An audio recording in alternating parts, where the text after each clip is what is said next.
یہ جو 1441 ہجری یہ جو رمضان آ رہا ہے یہ خاص رمضان ہے، اس کا مجھے آپ کو خاص حساب دینا ہے، دینا ہوگا، دینا پڑے گا۔ وہ کیوں؟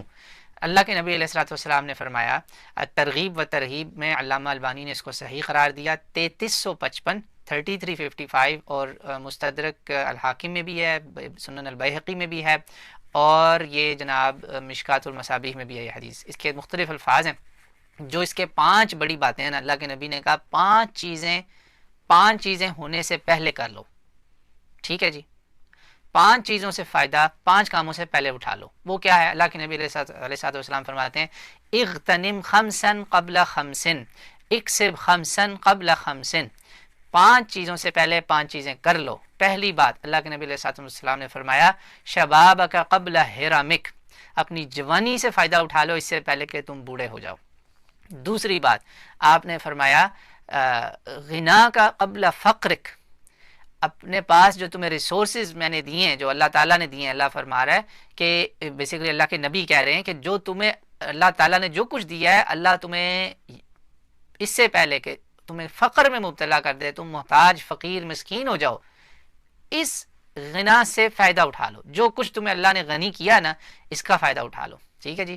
پہلی بات اپنی جوانی اس سے پہلے کہ تم بوڑھے ہو جاؤ، اور 40-50 کے بعد ہی بڑھاپا شروع ہوتا ہے، ٹھیک ہے، 50 سے اوپر والے بوڑھے، 40 میں تو اللہ نے کہا نا کہ بلغ اشدہ 40 سنہ، پکی جوانی 40 پہ ہوتی ہے۔ تو آپ میں سے کوئی بھی انشاءاللہ اکثریت اس ویڈیو کو دیکھنے والی بوڑھے نہیں ہے۔ جوانی سے فائدہ اٹھا لو اس سے پہلے بڑھاپا آ جائے، اپنی غنا سے فائدہ اٹھا لو، غنی ہونے سے فائدہ اٹھا لو اس سے پہلے کہ تم فقیر ہو جاؤ، فقر میں مبتلا ہو جاؤ۔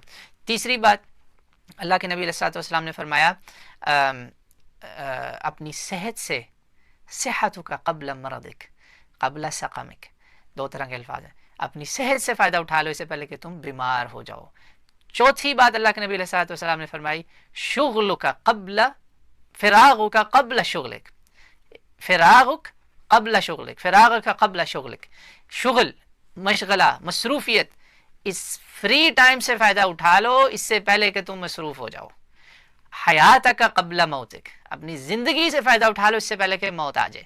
میرے بھائیوں، موت کے اور فارغ ٹائم کے بیچ میں اتنا صحیح فاصلہ ہے کہ میں اور آپ اس وقت اس رمضان المبارک میں یہ نہیں کہہ سکتے کہ جی میں تو صبح سے شام تک نوکری کر کے تھکا ہوا آتا ہوں، میں تو یہ کرتا ہوں، میں نے پھر مسجد میں بھی جانا ہوتا ہے، میں نے افطار پارٹی بھی کرانی ہوتی ہے۔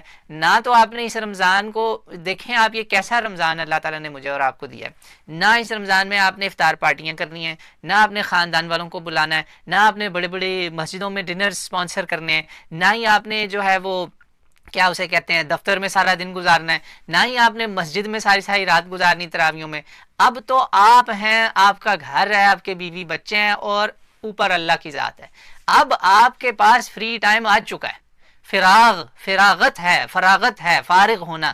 یہ حدیث اتنی پیاری حدیث ہے کہ یہ سمجھے رمضان کے اس خاص 1441 ہجری والا جو رمضان ہے نا، 2020 والا رمضان، وہاں تو بالکل ہی پرفیکٹ بیٹھتی، بدرجہ اتھم پکی بیٹھتی ہے۔ اور کسی رمضان میں یہ حدیث پوری طرح آپ پہ اپلائی ہو یا نہ ہو، آج ہونی ہے۔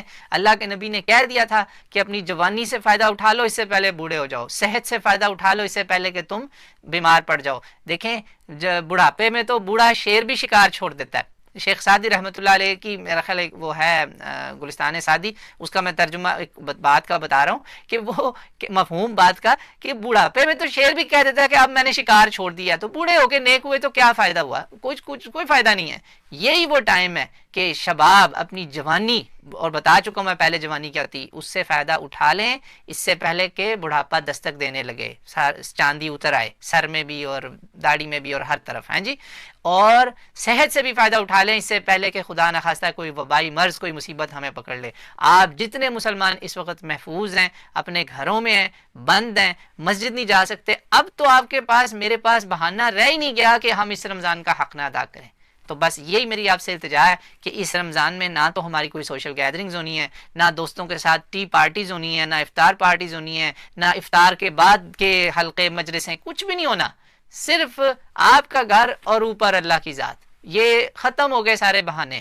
اب تو فراغ کا قبل شغلک، آپ کو حدیث بار بار یاد آئے گی کہ کسی نے کہا تھا آپ کو کہ فارغ ٹائم سے فائدہ اٹھا لو، مت اس پہ سارا ٹائم اس پہ نہ برباد کرو، یا اس پہ بیٹھے رہو گے کب تک سوشل میڈیا پہ بیٹھو گے، کب تک ٹک ٹاک کرو گے، کب تک واٹس ایپ کرو گے، کب تک انسٹاگرام فیس بک ٹویٹر کتنا کھیلو گے؟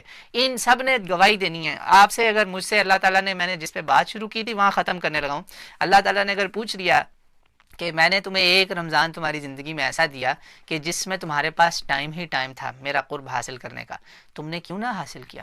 اور وہ حدیث رسول جس میں اللہ کے نبی نے کہا کہ اس کی ناک خاک آلود ہو، یاد رکھیں وہ حدیث بڑی خطرناک حدیث ہے، جس کو رمضان نصیب ہوا اور وہ جنت نہ پا سکا. لا الہ الا، تین بڑی باتیں اس میں، وہ میرے رمضان کے باقی انٹروڈکشنز آپ سنیے گا. آپ نے کہا بڑا ہی بدبخت ہے وہ شخص، بڑا ہی بدبخت ہے وہ شخص، ٹھیک ہے نا، کہ جس کو رغم انف امرئن رجل من شہد رمضان فلم یغفر له، حدیث صحیح اللہ کے نبی کی ہے. تو فائدہ اٹھا لیں، ورنہ یہ نہ ہو کہ یہی رمضان میرے اور آپ کے اللہ نہ کرے دوزخ کا بن جائے راستہ، اللہ نہ کرے. تو کیونکہ اب تو کوئی بہانہ نہیں رہ گیا نا، اب تو اللہ نے ہمیں پکڑ لینا ہے کہ میں نے تو تمہیں ایسا ٹائم دیا تھا کہ تم میرے علاوہ میرے قریب آنے کا کچھ کر ہی نہیں سکتے تھے. تو یہی ہے رمضان جس میں آپ نے اللہ کے خاص قرب لینا ہے، اللہ کے بندوں کی مدد کرنی ہے. وہ سارا پیسہ جو افطار پارٹیوں میں لگنا تھا اب وہ غریبوں کے جانا چاہیے، رشتہ داروں کے گھروں کے دروازوں پہ وہ اس طریقے سے خیرات کریں جیسے زین العابدین کیا کرتے تھے، اور لوگوں کو صبح کھانے ان کے گھروں کے آگے ملتے تھے، وہ کریں. تو اللہ تعالیٰ انشاءاللہ اللہ نے چاہا تو یہ رمضان میرا اور آپ کا ایسا بنے گا کہ یہ ہمارے لیے جنت کی دستک بن جائے گا، جنت کی چابی بن جائے گا، جنت کا راستہ بن جائے گا. اور اللہ کے نبی نے کہا ہے کہ بڑا ہی وہ بد نصیب ہوگا جس کو رمضان ملے اور وہ جنت نہ پا سکے. تو انشاءاللہ جنت کی گارنٹی ہے. میں نے اور آپ نے یہ کیسے لینی ہے یہ اب آپ کے سامنے ہے. دودھ سیل لگی ہوئی ہے اور اب تو بہانہ ہی کوئی نہیں رہ گیا. تو مجھے آپ کو اللہ تعالیٰ اس کی توفیق دے، اس رمضان کی برکتوں سے فائدہ اٹھائیں. خاص طور پہ یہ رمضان جو لاک ڈاؤن والا ہے نا، اب تو بھائی اس وقت حقوق اللہ اور حقوق العباد کے علاوہ آپ کچھ کر ہی نہیں سکتے، آپ کے پاس اور کوئی چوائس ہی نہیں ہے. یہ سوشل میڈیا، یہ ٹائم ضائع کرنے، یہ سب اللہ کے ہاں انہوں نے ہمارے گواہ بن جانا ہمارے خلاف. تو سوچ لیں اور یاد رکھیں اللہ کے نبی کی وہ حدیث جس میں اللہ کے نبی نے کہا یہ القرآن حجت لک او علیک، یہ تمہارے یا حق میں حجت ہوگا، تمہارے حق میں وکیل بنے گا، تمہارا حامی مددگار بنے گا، یا تمہارے خلاف حجت بن جائے گا، یا تمہارے خلاف گواہی دے گا. اللہ کرے قرآن ہمارا شافع ہو، ہمارا حامی ہو، ہمارا وکیل ہو روز محشر انشاءاللہ. وہ خالی باتوں سے نہیں بننا، عمل کریں، عمل سے زندگی بنتی ہے، جنت بھی جہنم بھی. یہ خاکی ہے اپنی فطرت میں، نہ نوری ہے نہ ناری ہے. واللہ اعلم.